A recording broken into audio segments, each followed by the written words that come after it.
From the Toronto Star, I'm Adrian Cheung, and this matters.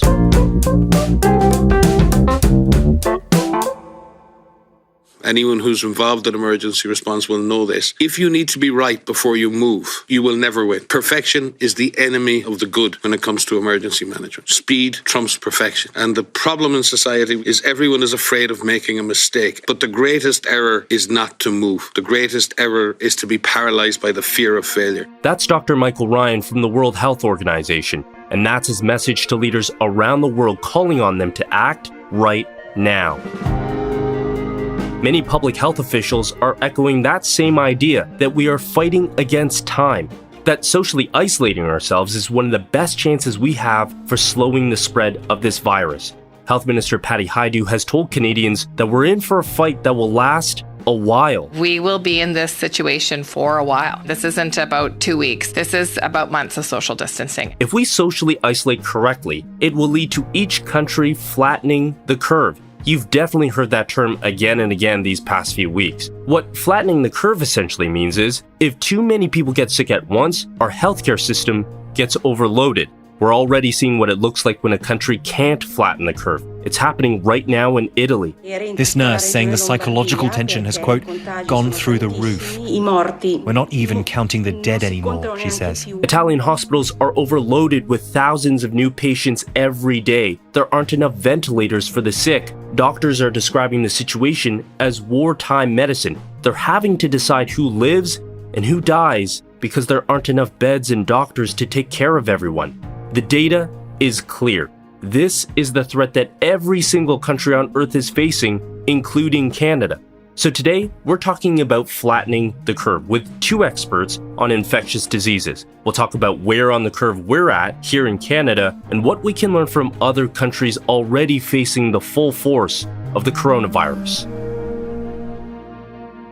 We're talking now to Dr. Albert Ko. He's a professor of epidemiology and medicine and department chair at Yale School of Public Health. That's the study of disease and how it spreads in our communities. Dr. Ko, thanks for making the time to talk. Thank you very much, Adrian. It's a real pleasure to join your show. So as an epidemiologist and knowing what our healthcare systems are up against, how certain are you that this will take months, not weeks, to flatten the curve? Yeah, so I think, based on the experience that we've seen in other countries, including where the epidemic started at Wuhan, we've seen the epidemic come up, especially when people had actually started their interventions behind the curve and not in front of the curve. And we've seen those epidemics, peak after 1-2 months. We can see the situation in Italy right now.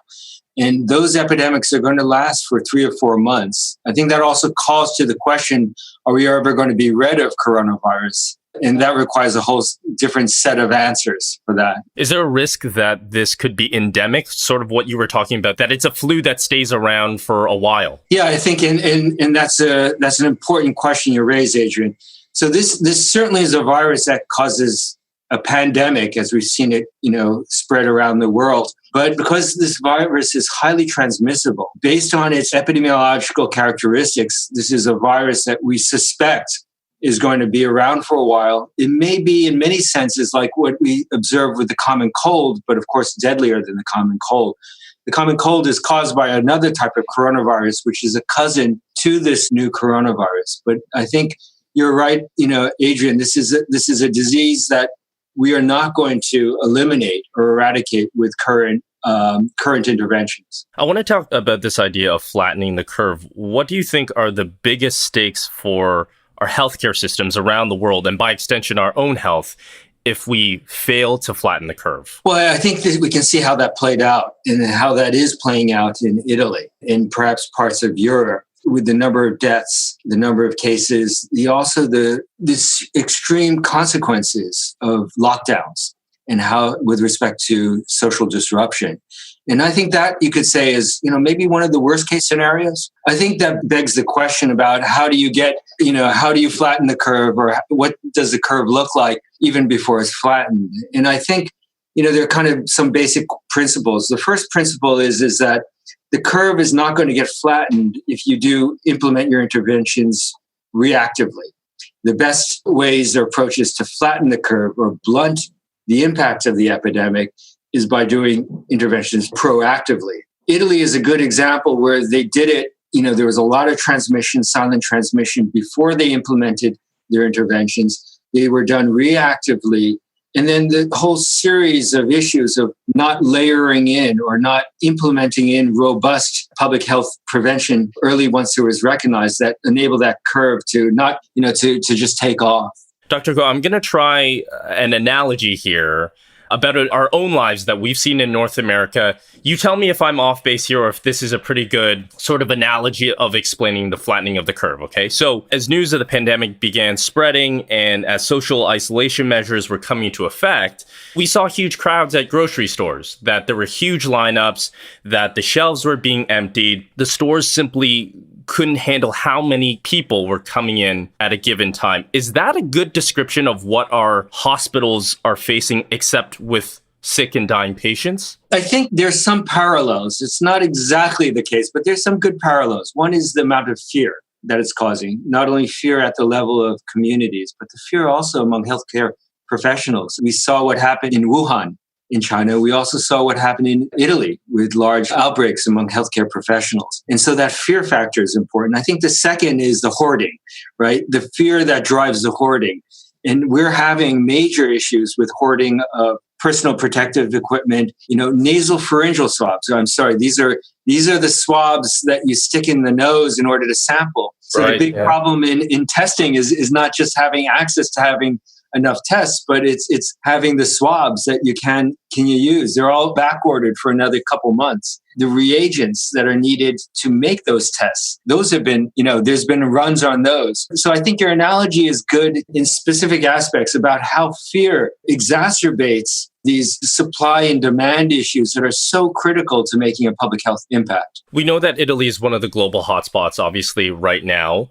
They've surpassed China in reported deaths just last week. And the data graphs show that several other countries like Spain, like the UK, like the US as well, are not that far behind on the curve. So what lessons are we taking from Italy right now that we can use here? Well, I would say the lessons of Italy need to be, they're probably a worst case, lesson. And I think we have to contrast them with perhaps best case situations. And I would call, the response in Singapore, Hong Kong, Taiwan, certain cities in China.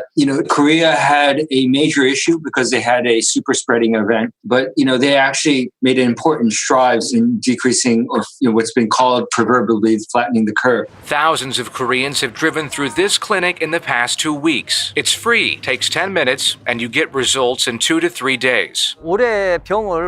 Staying sick longer only increases costs and puts people's lives in danger. It's the state's basic duty to support the lives of its people. So let me contrast the two of them. I think what we've learned, whether from the worst case or the best case, is that we have to act proactively. Interventions are best done when done proactively rather than waiting until you're already, having widespread community transmission. The second thing that's important is that not just one intervention is going to work. You need multiple interventions.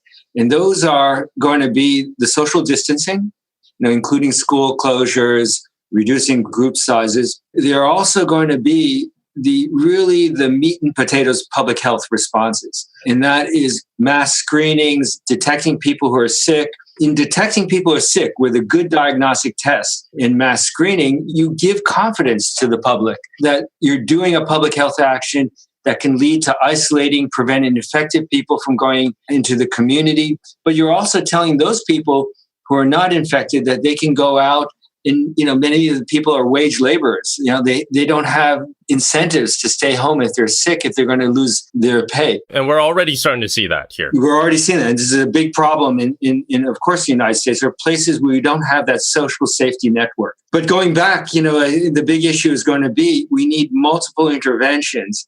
And, and without doing that hard work up front, whether it's mass screening, patient isolation, quarantine, and social distancing, one's going to have to resort to extreme measures which have side effects such as lockdowns. Right. So I kind of want to get to the flip side of that, of what South Korea and China, probably the countries that have come closest to even an idea of flattening the curve.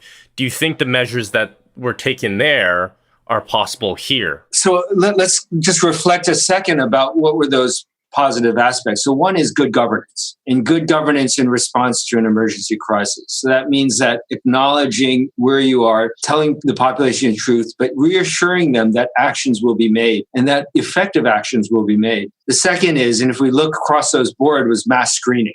Implementing very quickly in using innovation, such as these drive-through mass screenings, using innovation to get ahead of the curve, in terms of identifying people who need to be isolated, contacts who need to be quarantined, in addition to social distancing measures. The third thing was doing all the social distancing beforehand rather than afterwards. And so those were kind of the themes that run across those countries that made a good impact and actually blunted the impact of the epidemic. If you look at the number of deaths in Korea, they have a lot of cases, but they actually screened a lot of people and identified a lot of people, but their number of deaths were actually quite low per population. Whether we can do this in Canada or United States really requires, we're already in the middle, well into the start of our epidemics. I'm very fearful of what's going to happen specifically in the United States. We've seen in New York City, they've stopped testing of the widespread general population, and they're focusing on the hospitals and healthcare workers because they don't have enough PPE, to do the testing, or they don't have enough resources, or they're overwhelmed. That's a bad sign. And that's what happened in Italy. Where are we exactly then on the curve here in North America? Because we're lagging behind Europe a little bit, but we're getting there. So where are we on the curve? But thinking about where we are in respect to Italy, we're probably several weeks behind, 2 or 3 weeks, depending on where you are. We are seeing New York, and New York is probably maybe 2 weeks behind what is being experienced in Italy. Is the worst, the numbers, in terms of the sheer numbers and the stress on the healthcare system, is the worst still ahead of us right now? Well, certainly here in the United States and Canada, it is. It's not clear. Italy is still, because of the spread of the epidemic, there was hope that it would be contained in the northern part of Italy, and that cases, I think, are actually decreasing there because of the lockdown, kind of these extreme measures. But the concern is how that spreads. And that also raises the question, okay, are we ever going to really, truly be able to eliminate this disease, or contain this disease, which, I personally think is going to be challenging, or if not impossible. The final thing I wanted to ask you about was that you've been on the ground before for a very serious virus in Brazil for another major outbreak. That was the Zika outbreak in 2015-2016. What have we learned, and what have you learned in dealing with that case that we might be able to use in this situation and maybe in future pandemics? Yeah, so I think we learned a lot of important things, not only from the Zika outbreak, but also from the Ebola outbreaks or these other issues. A couple things. One is that the important role of good governance. I think there was a tremendous, response made, particularly where I worked, which was in Brazil, by the government to respond not only to the Zika outbreaks and the severe birth defects that happened among children, but also in terms of creating the social support mechanisms for these families. So good governance is, I think, surely something we learned. The second is that we have to be prepared for these outbreaks. What we do after it starts are not as good as what we do before that. And so this issue of how we communicate risk to the public, we still haven't gotten that right. And we need to really think better about that. Dr. Ko, thank you so much for taking the time to discuss all of this with us. Okay, very good. Thank you very much, Adrian. That was Dr. Albert Ko, a professor of epidemiology at Yale School of Public Health. The second part of this episode is coming up. We'll talk to an infectious disease expert about where we're at on the curve here in Canada.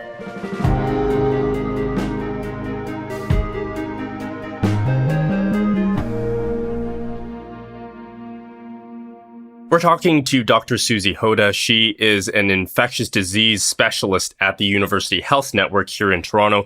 Dr. Hota, thanks so much for making time in your crazy schedule. That's my pleasure. So the numbers we're seeing are continuing to increase across the country every day, as we've been expecting. Do we know what the peak here will look like yet? We don't really know what the peak will look like yet. I mean, I think that people are making projections or their sort of thoughts based on modeling. But what we don't know is what the effect will be of the kinds of interventions we've put into place very recently, like social distancing and canceling gatherings and things like that, which hopefully will actually dampen the curve and make the peak not as high as it would have been otherwise. Do we know when that peak will happen? I know people have been practicing social distancing for, at least in the country, for about a week or so now.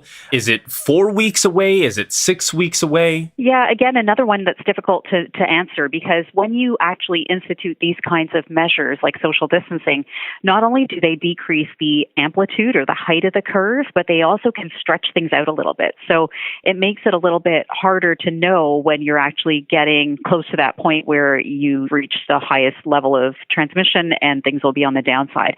I would suspect it's several weeks away. We're really in the early stages in most parts of Canada of the outbreak. And so we just have to continue with our vigilance on keeping up all of these measures. So at this stage, we don't know where the peak is, much less talk about flattening it at this stage. Right. I mean, that's what's unfortunate about it, is you don't really see what the overall impact is of all the effort that's put into it until after it's over. And then you can kind of look back and recognize that, hey, it did make a difference. And this is what we would have projected had we not done anything like what we're trying to do now. So, I think that's sometimes hard for people to grasp and to stay motivated to keep doing this. You don't see the immediate, overall impact of it, but it's so important for everyone to continue putting in the greatest effort possible to continue with social distancing. When we're talking about social distancing there and what we're seeing now in terms of the measures, the closure of public spaces, restaurants and bars, when will we see the work being done now, how that will play out in the actual numbers? So it should be having effect almost immediately, but it will continue to have its effect over time and hopefully a greater effect over time. So I think that, again, it's all something that we will see after the fact when we look at what it actually played out as. And right now, it's, it may seem to people that we're continuing to get lots of cases coming in. That is to be expected. We will continue to see cases. This is not going to stop everything. This is a very complicated thing to completely stop. It won't happen right away. So people just have to be patient with that and continue to try their best. We all have a role to play, and it only really works if all of us are doing our part in that job. I know from some of the research from U of T scientists and from the Imperial College in London, there's research to suggest that in order to flatten the curve, to do this responsibly, that social isolation could extend beyond the 2 weeks, 3 weeks, right? Oh, yes. In terms of the social distancing, I think within 2 weeks, we're still going to be on that sort of upswing of what we would expect to happen in terms of the number of cases. So this is something that we will need to continue for a while, in my opinion. 2 weeks is kind of what the initial look is going to be. That's what the initial recommendation is coming from the government. But certainly this is something that will have to be reevaluated at that point. And I can't imagine that we'll have this all under control within 2 weeks. So my opinion is it's going to continue on beyond that, or the need will at least. We will have to prepare to do this for a while if we're going to do it right. That's right. I mean, these things do not have an immediate effect in terms of stopping everything. It's only helping with the situation. There's still people who have the infection and may have passed it on to their close contacts. So we will continue to see that happen. What we're trying to do is keep it so that it's not going up so fast and so furiously that we can't manage things within our healthcare system, every hospital in the same way, or every region in the same way. So there can be quite a bit of difference. A hospital 20 minutes away from you can be completely overwhelmed and your hospital is actually doing fine. And so how do we work as a region, first of all, to support each other and make sure that we're, putting the resources where they need to be? And that's one part of it. But also it's very unexpected what actually ends up playing out. So we plan for the worst case scenarios as best as we can. And we hope for the best case scenario being that, it may not affect us the way that we had predicted. You talked about regional differences, and obviously here in Ontario and in BC, we've seen the highest number of confirmed coronavirus cases so far.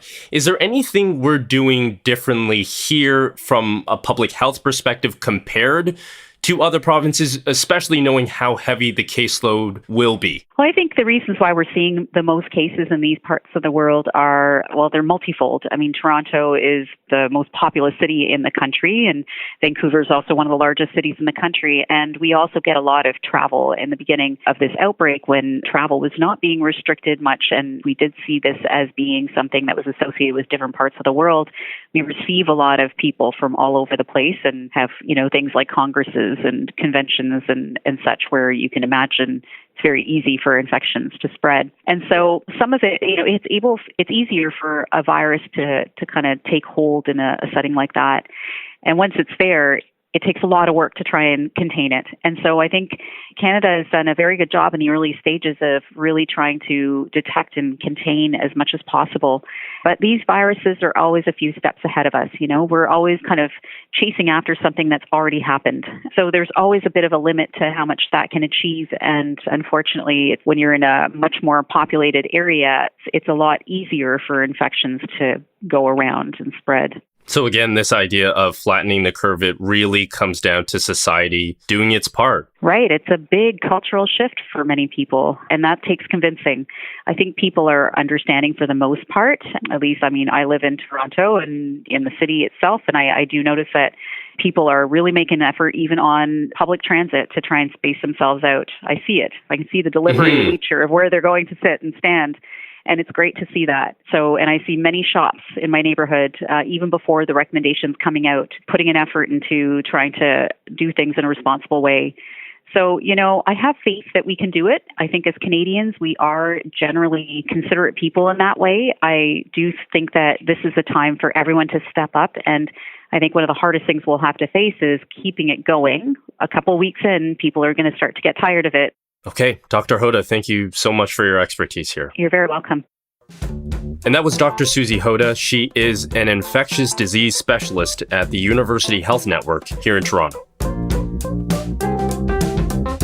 That's it for today. Thanks for listening. This Matters is hosted and produced by me, Adrian Cheung, Saba Aitazaz, and Raju Mutar. Produced and mixed by Sean Pattinen, and our director of programming is JP Fozo. Our show theme music is by So Called, and our episode music is by Mike DeAngelis. We want to hear what stories matter to you. Please send us comments, questions, or ideas to thismatters@thestar.ca. Please consider supporting the journalism the Toronto Star newsroom does at thestar.com. And don't forget to subscribe to This Matters on Apple Podcasts, Spotify, or wherever you listen to your favorite podcasts. Let's talk soon.